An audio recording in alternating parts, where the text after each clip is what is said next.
রাজধানী তেহরানের পাশাপাশি ইরানের অন্তত 5টি শহরে ক্ষেপণাস্ত্র হামলার ঘটনা ঘটেছে। এই শহরগুলো হলো ইস্পাহান, কোম, লোরেস্তান, কারাজ, কেরামনশাহ এবং তাবরিজ। ইরানের রাষ্ট্রায়ত্ত বার্তা সংস্থা ফার্স নিউজ এজেন্সি এবং সরকারি টেলিভিশন চ্যানেল ইরনা তাদের প্রতিবেদনে নিশ্চিত করেছে এ তথ্য। 28 ফেব্রুয়ারি স্থানীয় সময় সকাল 9টার দিকে ইরানের রাজধানী তেহরানের কেন্দ্রস্থলে প্রথম ক্ষেপণাস্ত্র বিস্ফোরণের আওয়াজ পাওয়া যায়। তার অল্প কিছুক্ষণের মধ্যে এই 6 শহরেও ক্ষেপণাস্ত্র হামলার ঘটনা ঘটেছে বলে জানিয়েছে ফার্স নিউজ এবং ইরনা।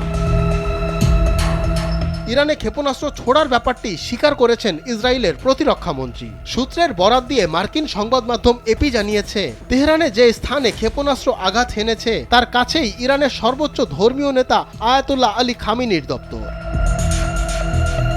ডেস্ক রিপোর্ট, সময়ের আলো।